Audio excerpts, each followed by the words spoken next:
Bonjour à tous, donc un grand merci encore à l'Académie de médecine pour nous accueillir aujourd'hui. C'est un immense plaisir, merci au professeur Villet pour cette introduction. L'idée dans une petite dizaine de minutes, c'est de vous rappeler un peu le contexte et la méthodologie qu'on a pu utiliser pour produire ce livre blanc, qui est forcément un outil intéressant pour faire un point d'état de l'art et à la fois toujours complet, incomplet, des choses qui vont pouvoir être discutées, travaillées. Ça marche pas? C'est bon? Je touche à rien. Le point de départ, c'est vraiment un besoin de connaissances, en fait, de rassembler des connaissances autour des bénéfices, des fromages, des produits laitiers au sens large.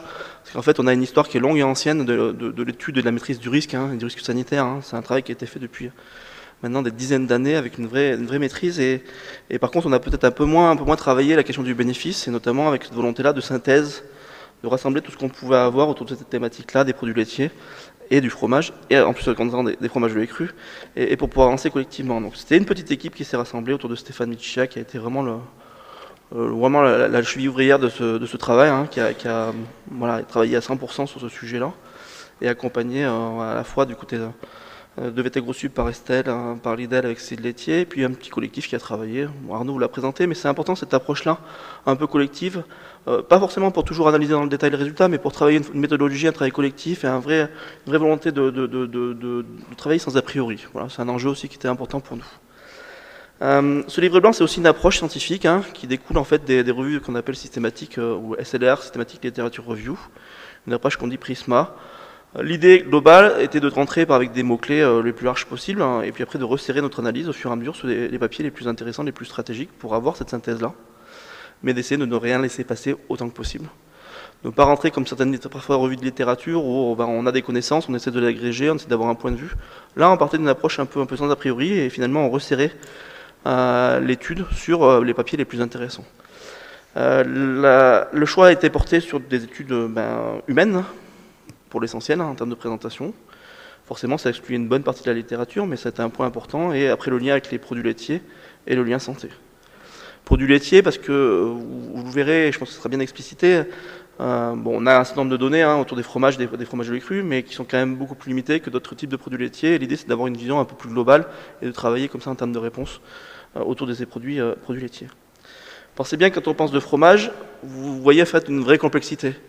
Fromage, c'est plutôt des fromages, voire des technologies fromagères, et des choses quand même très différentes en termes de matrice, en termes de biochimie.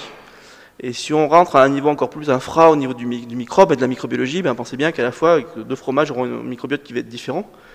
Une vraie complexité des écosystèmes microbiens, et donc en termes de démonstration scientifique, plus de difficultés après d'ailleurs pour faire des comparaisons entre des produits, entre des études.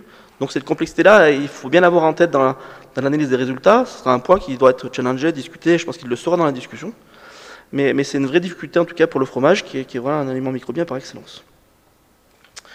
On avait déjà commencé à mettre beaucoup de choses en évidence, même le lien avec la Fondation, autour d'un certain nombre de pathologies, de liens qui étaient notamment connectés directement au programme Pasteur, le grand programme européen qui avait vraiment mis en évidence des choses extrêmement intéressantes au travers d'études d'épidémiologie pour la plupart, entre le lien avec l'allergie, les réponses un peu atypiques de l'hôte, l'eczéma, les maladies respiratoires. L'idée dans le livre blanc, c'est d'aller encore un peu plus loin, voilà, de chasser un petit peu plus largement avec d'autres cibles santé qui auraient pu, ou qui peuvent nous aider à faire du lien, à montrer des corrélations, d'ailleurs corrélations positives, mais aussi des corrélations parfois négatives. L'idée, c'était vraiment de regarder à 360 degrés ce qui était disponible dans la littérature.